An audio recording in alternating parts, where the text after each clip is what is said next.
Hey everyone, I'm back with another haul video. Just wanted to share some goodies that I got in last week.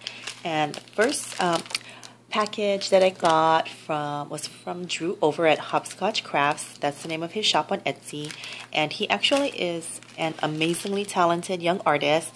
He has a blog, I think it's called scrappyhappiness.com.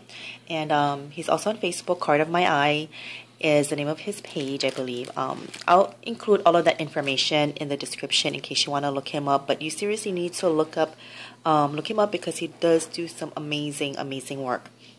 But anyway, I wanted to order these mixed media doll stamps by Prima when they were first released months ago, and unfortunately I didn't order them right away.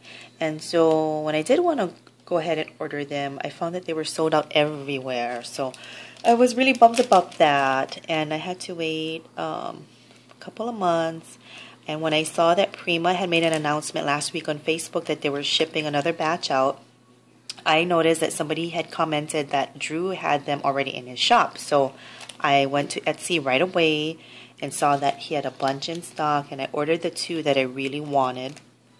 And I'm so glad that I didn't hesitate because they sold out within 24 hours. So happy that I didn't hesitate this time. Anyway, I wanted to show you, these are the two that I had ordered. I think there were 6 or 7 different ones. I don't remember for sure, but I know there are several. And as you can tell just by looking at them next to my hand, that they are pretty large stamps, but that makes it easier to paper piece also. So these come out really cute when you paper piece the images. I'm gonna just real quick just measure. This one here on the right measures about 6 inches tall, and then the one here with the crown is about 7.5 inches tall. There is a stamping block that Prima sells to use with these dolls, but if you have one of these Fiskars stamp presses, they actually will fit. So you can see that there, and then this one here it does fit, but I'm still ordering the block anyway, but of course I gotta have it. And if you really don't have the Fiskars stamp press, or you wanna don't want to bother with a block, there's a lot of mixed media artists who don't even use a block. All they do is flip the stamp over, ink it up, and then just kind of press like that on whatever they're stamping. So I think it's a little trickier to work that way, but depending on what your project is, you know, I'm sure you can make it work if you need to. And then I was so excited and surprised because Drew included in my package one of these Prima chalk inks.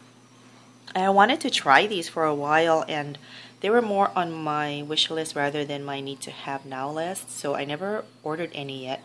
And I was really pleasantly surprised to see that I had one in my package from him. It's so cute because it looks like a little iron. And this one is called Old Road. And what I did was just to share with you, I inked up some white cardstock with this chalk ink, just to show you the color. And as the name suggests, it does look kind of like an old road. It's kind of like a faded gray color, a dull gray. So thanks, Drew, for sending that to me. I love it when sellers send freebies, and it really does make me want to go back and buy more stuff from them. Now here's some trim that I got in from somebody on Facebook, and I wanted to show you how pretty this is. This is a really pretty fuchsia color, and what I love about it is that it has some shimmer here along the top. Really pretty. And then I got it in cream also. So I got a couple yards of these from a seller, and can't wait to use these. I think I'm going to use them on cards and maybe on boxes or any kind of container that I might alter. Those are so pretty ribbon, pretty trim. And then I also got this to share with you. It's one of those memo books by Basic Gray. I think the collection is called Clippings. And this one here, you know, there are different little things that you can cut out and use. You could use it on a card or on layouts or your Smashbook pages. My favorite one is this page here with the guest check. And what I love about this particular style is that you can use it to journal maybe let's say a visit to a restaurant, and you can include the journaling information here as far as who you ate with, where you went, and the cost, and maybe even tape the original receipt to it or something like that. So I think that's just really fun. So I just had to get that. And of course, I have to have a Unity stamp to share with you, right? So I have one, just one for you, one to share with you today. It's called If the Shoe Fits, and it's from the Jelly Bean Soup collection. I had seen it before, and I think it's just so adorable with the sentiment, if the shoe fits, buy it in every color. And I didn't buy it, and I'm glad that I held off because I found someone selling it on Facebook brand new for $5 shipped. So I had to grab it. And it's so fun because you can color the shoe in different colors if you want, and you can use it on a Smashbook page or scrapbook page where the theme might be something to do with fashion, or you can stamp the front of a card and maybe put a gift card in there for a friend, and maybe for the mall or something like that, or even just a general card just to say hello to your girlfriend or any female in your life. So I think this one is a real fun one to have. So love Unity. I got 2 more of these wood chip collections in the other day. They're both by Freckled Fawn, and I ordered them directly. They have a website, so I had to order directly from there. And the first one here is called Arrows. There are 33 pieces, and you can see there are a variety of different styles of arrows. And arrows are kind of big too in scrapbooking. They're really easy to use and incorporate in your projects. So that's that one. But the main reason I ordered was because I really wanted this set here called Clouds.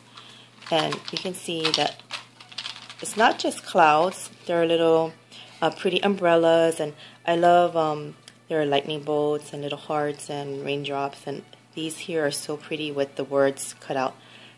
That one says fly and this one says hi. So cute.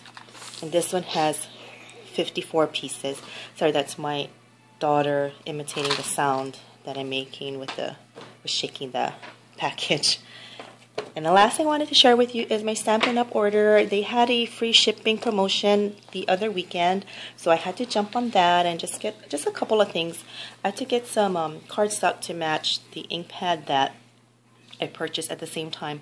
This one is one of my favorite shades of red. It's called Real Red by Stampin' Up! And I already had it. It's just that my old stamp pad was running out of ink, and rather than order the re-inker, I went ahead and got a new ink pad because they had produced a new style of ink pads, I think last year. So I wanted the newer style and got that in. And I really like when the ink matches the card stock, and Stampin' Up! Makes that real easy. So that's that. And I also got a stamp at the same time. If you saw one of my earlier haul videos, I had a Stampin' Up! Order that came in a couple of weeks ago. And I had wanted to order this at that time, but I didn't. And so with this recent order, I decided to go ahead and get it. This one is called Swallowtail. And it's so, so pretty. Look at all of the detail on that butterfly. So pretty. And it's huge. I gotta show you. Look at this. See, I'm not kidding, right? Look at that. I'm going to measure for you real quick. It's roughly about 5 inches at the widest point. A little, well, maybe 5.5, and about 4.5-ish tall.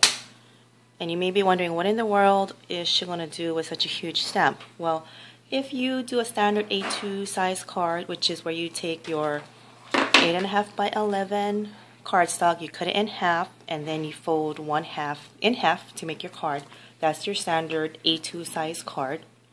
And what you can do is, you don't have to use the entire image. You can just use a partial image. Maybe just kind of offset it like this off the edge, or do maybe half the butterfly.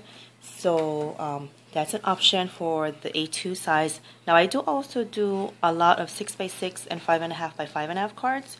So this will work for those sizes, of course. So, but again, I just want to show you. Look at all of that detail. So pretty. So I can't wait to emboss this one and put it on a couple of cards.